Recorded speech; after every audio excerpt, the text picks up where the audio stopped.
to the Hal Sparks radio program, Mega Worldwide. I've had people walk out of me before, but not when I was being so charming. Video streaming at halsparks.com. I don't care for you or for the putrid sludge you're troweling out. Damn puss-faced little pimp stick. True progressive talk. Might be a good time for you guys to give up. Welcome back to the show. So, it's hard to pick some of my favorite parts of the story, like the cyber ninjas when they were looking for, panda poo and other CSI level excrement in the ballots that clearly paper made in China that would have, it was bamboo fibers they were looking at for some reason, like whatever. The level of, that was one of my favorite parts of it. The fact that there was a cage that people had to have permission to go into, but apparently didn't care if anybody took stuff out of the cage. So what's the point of a cage? I mean, let's try that with a lion. Let me know how that works out. We have a cage that we're not allowed to go into, but the lion is allowed to come out of. I see. Boy. It's good. Nice construction. Yeah, right. So there's a lot of fun parts about the, Bannon being singularly the most physically off-putting human on in the right-wing vlogosphere. And that's saying a lot. And he's got a lot of competition. Yeah, because Ben Shapiro has his own kind of wound up, Ed Kemper energy. He's a little creepy. Like if no hitchhiker with any brains at all would get in a car with Ben Shapiro if he pulled over. You like the ride? You want to get in the car? There's no way. First of all, you'll talk my ear off if you're not a serial killer, and more than likely, you're already creeping me out. There's no way. It's just, you're the weirdest human being I've ever seen. You might be an android. We don't know. But Steve himself, where Ben Shapiro falls into the uncanny valley of eyebrows, Steve Bannon is one of those people who's just like, soap's a left-wing conspiracy. You know what I mean? Who he clearly believes that American society fell when body wash was invented.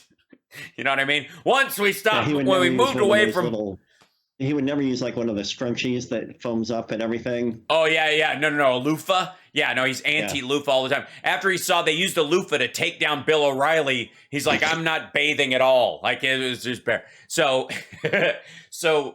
but the funniest part of it is that Steve Bannon, who of course was bailed out, pardoned by Donald Trump for fleecing maggots out of money to build a fake wall. Just, that's beautiful law. But the money he's trying to borrow to avoid testifying before the January 6th committee, which apparently he has nothing to hide and is proud of everything he did that day. So I don't know why you wouldn't go down there and just have your McCarthy moment. Have you no decency, sir? Like that where is that moment, right? Go have it. What's stopping you? But he borrowed money to pay his fancy lawyers so he wouldn't have to go do it. And the money he borrowed was on a piece of property he doesn't own, that's owned by a charity that he set up under a dummy corporation with Guo Wenguai, a Chinese dissident billionaire.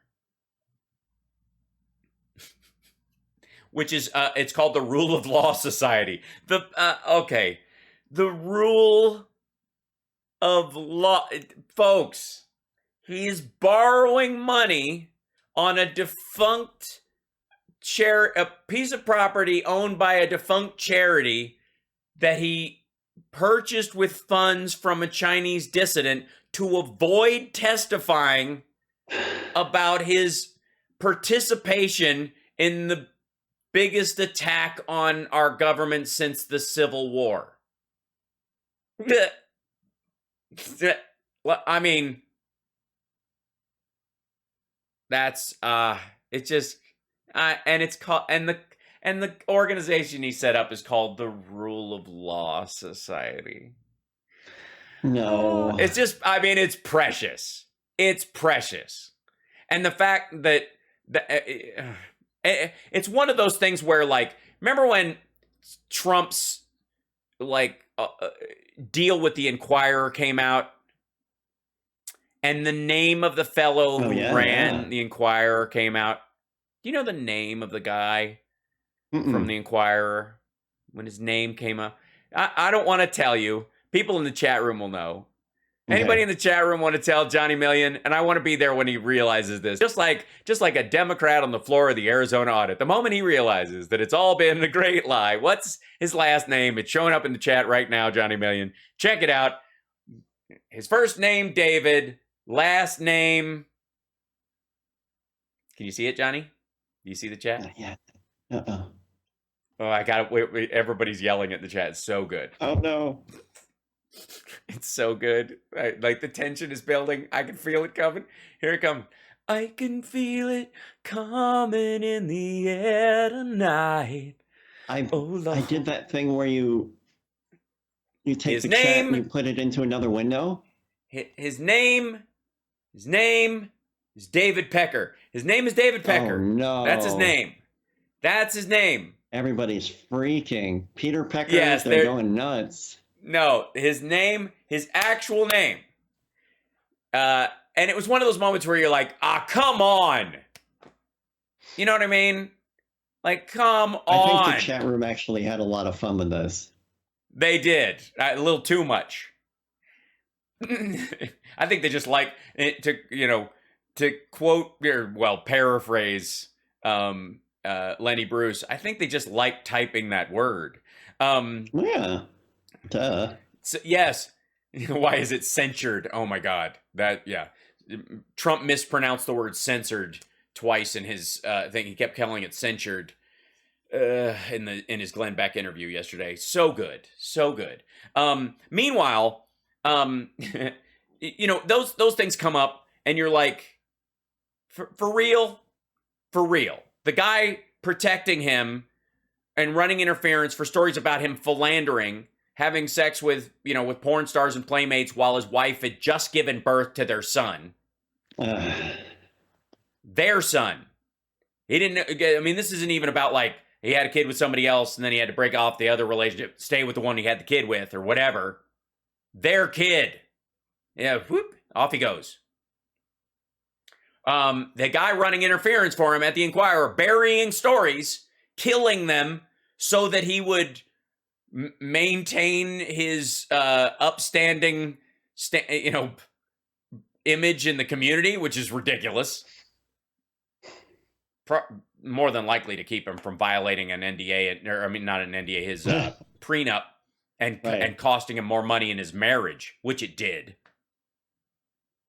They definitely had a renegotiation.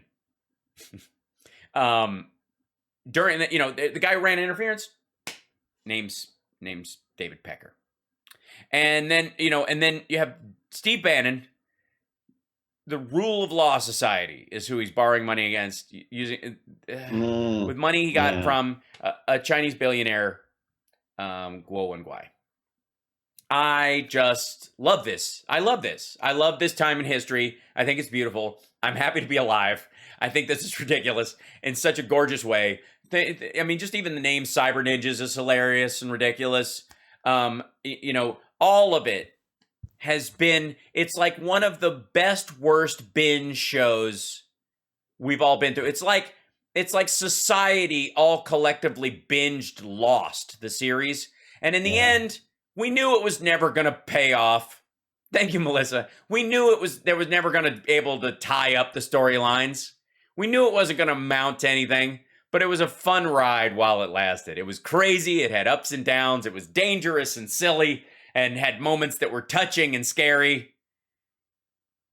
And in the end, it got canceled. Trump got canceled. It literally canceled. It got canceled on Twitter. It got canceled everywhere else. It's just canceled. And everybody's like, that's it? Yeah, that's it. And the same thing is going to be true of Trump, by the way. For all of everybody who's like, he's going to run. He's not running. He's not going to run. Not going to happen. I mean, I've been watching every interview. It's not going to happen. He can't do it. Everybody who interviews him knows it.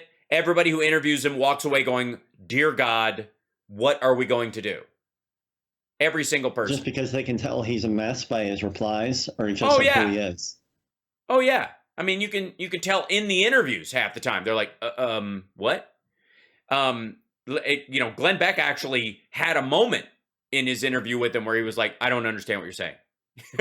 Which you're not supposed to say. That's the cardinal sin. And by the way, all people who are interviewing Trump and all people who are watching Trump interviews going forward, when he says what you're doing is great, I love you, and you're very well respected to the reporter he's talking to or whoever's interviewing him, that's him telling his staff he's done.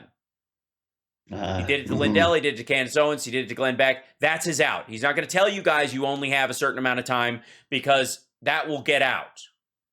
So his way of having them wrap it up without him doing it is to tell you that we've seen it. I've seen it so many times on my show. And even on the Lindell one, you can hear it happen. Lindell didn't edit out the staff going, let's wrap it up. We're wrapping it up. They didn't edit it out the way Candace Owens and Glenn Beck, who are slightly more media savvy, do. So just watch for it. When Trump says everybody respects what you're doing and they love you and you've got such a good audience and all that stuff, interview's over. That means he has to go. Yeah. That means he has to go poo. We got to, speaking of which, I'm worried about you, Johnny. We'll take a break.